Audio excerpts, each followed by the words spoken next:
E depois de uma década de estudo, pesquisadores da Embrapa conseguiram desenvolver um novo algodoeiro com resistência múltipla a doenças, a BRS 500B2RF. Além disso, a cultivar também apresenta alta produtividade e maior rentabilidade ao produtor. Vamos então ao vivo falar com o pesquisador da Embrapa Algodão, Nelson Suassuna. Oi, Nelson, bom dia, bem-vindo, tá lindo o cenário por aí, viu? E vamos falar então dessa nova cultivar, que como colocamos aqui há pouco, né? Esse bloco todo dedicado à cotonicultura, falando um pouco de mercado, preços seguem firmes, falando um pouco sobre a tecnologia à disposição aí dos produtores para reduzir esse custo de produção.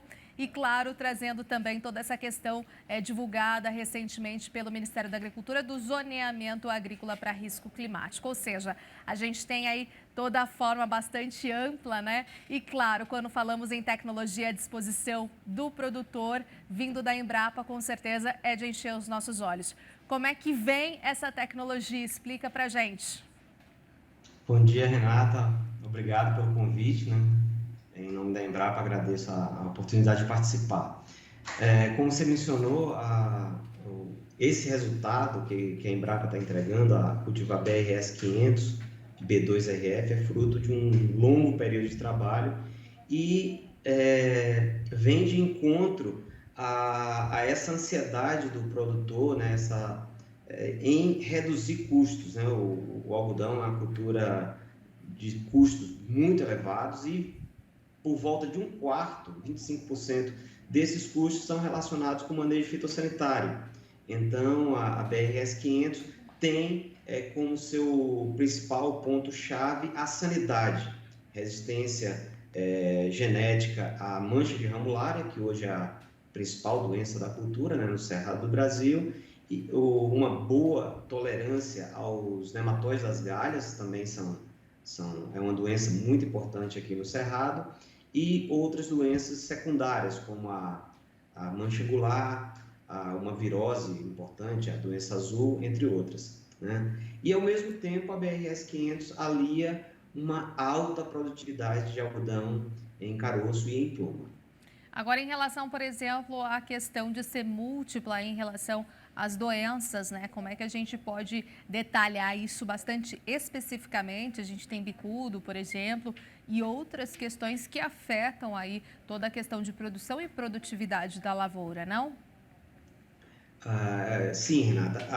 Além dessa resistência genética a essas principais doenças, né, como eu citei, né, principalmente a mancha de ramulária, a BRS 500 ela também possui características transgênicas. Ela possui duas proteínas transgênicas que conferem resistência a pragas da ordem Lepidoptera, né, as lagartas. Então, também alia ao pacote de manejo essa resistência transgênica às lagartas. E ainda possui uma outra proteína transgênica que confere tolerância ao herbicida glifosato. Então, isso representa um custo no manejo das ervas daninhas e também uma redução de custos ao manejo de ervas daninhas e uma redução de custos também no manejo das pragas da ordem Lepidoptera, nas lagartas. Então, ela traz um conjunto muito completo para manejo fitossanitário.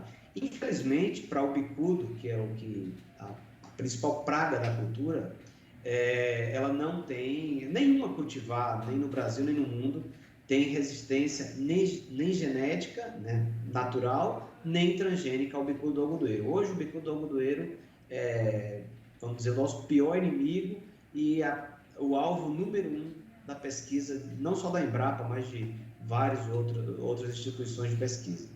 Certo. Agora falando um pouquinho dessa disponibilidade, para quais regiões, aonde tem melhor adaptação, conta pra gente, Nelson. Isso, a BRS 500, ela tem um ciclo de médio a longo. Só recapitulando um pouco o cenário do sistema de produção de algodão no Brasil, hoje o Brasil tem dois sistemas de produção.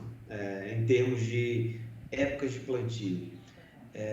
O principal estado produtor é o Mato Grosso, e a maioria das áreas que cultivam algodão no Mato Grosso, esse algodão vem logo após o cultivo da soja, que a gente chama segunda safra, né? Planta-se a soja, colhe e na mesma safra semeia o algodão. Nesse cenário, o período chuvoso, a disponibilidade de água para a cultura do algodoeiro vai ser um pouco menor, né? Por outro lado, tem o sistema de produção em que o algodoeiro ocupa a área única, né? que é a safra que a gente chama safra cheia, safra única. Se planta algodão no início das chuvas e essa planta de algodão ocupa essa área por todo o período da safra. A BRS 500 ela se adapta melhor à safra única, ou seja, no estado da Bahia ou Goiás e outras regiões onde o algodoeiro é plantado final de novembro, início de dezembro. Quando a gente vai para segunda safra, plantio aí meados de janeiro ou até início de fevereiro, após a soja, essa cultivar ela tem um desempenho não tão bom quanto seria em safra única, por conta do ciclo, né, que é um ciclo de médio a tardio. Perfeito, então. Bom, falando um pouquinho desse tempo de pesquisa também super interessante, né? Uma década, a gente sabe da quantidade de informações, de dados para se chegar e lançar uma cultivar, né? Então, todo esse tempo foi de bastante trabalho e, claro, vocês continuam aí a trabalhar bastante nesse sentido, né? De desenvolvimento de novas cultivares. Você colocou bem ali na ponta, número 1, combater ao bicudo do algodão e, claro, todas essas outras questões que vêm a trazer mais desenvolvimento para a cotonicultura brasileira, principalmente aí respeitando o produtor de algodão, né, Nelson? Isso, Renata. Esse tempo que a gente precisa para o desenvolvimento dessas cultivares, principalmente com relação às doenças. O Brasil ele é praticamente único em termos de ambiente. O algodão em ambiente tropical tem seus problemas peculiares, únicos, né? Então, essa doença que eu mencionei no início, a mancha de ramulária, ela é exclusiva de ambiente tropical, não é problema nos Estados Unidos, não é problema em outras regiões produtoras. E aqui nós tivemos que começar do zero, a busca por germoplasma resistente, entender a herança dessa resistência, até conseguir um material convencional que fosse resistente à mancha de ramulária. Ao mesmo tempo, a gente tem que estar olhando as outras doenças que são secundárias hoje, mas podem ser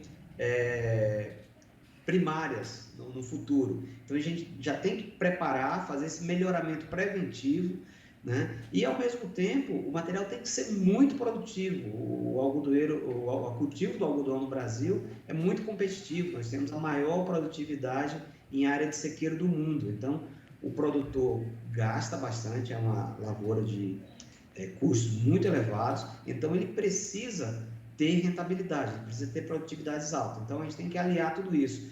Esse escudo, vamos dizer assim, em termos de sanidade, uma elevada produtividade e, ao mesmo tempo, ela tem que ter os eventos transgênicos. O produtor é extremamente tecnificado. O produtor de algodão, ele é muito exigente em tecnologia. Então, nós temos que, ao final de todo o processo, ainda introgredir, né, esses traits, esses eventos biotecnológicos nesse material convencional. Então, isso demanda muito tempo. A gente tem feito parcerias com o setor privado para acelerar esse processo. Montamos uma estrutura aqui na Embrapa, que fica em Santo Antônio de Goiás, né? Nós temos estrutura grande em termos de casas de vegetação, telados protegidos, para poder fazer uma segunda safra no segundo semestre e, com isso, acelerar esse processo de melhoramento. Perfeito, então. Muito obrigada, viu, pesquisador da Embrapa Algodão, Nelson Suassuna, aqui com a gente. Até uma próxima oportunidade.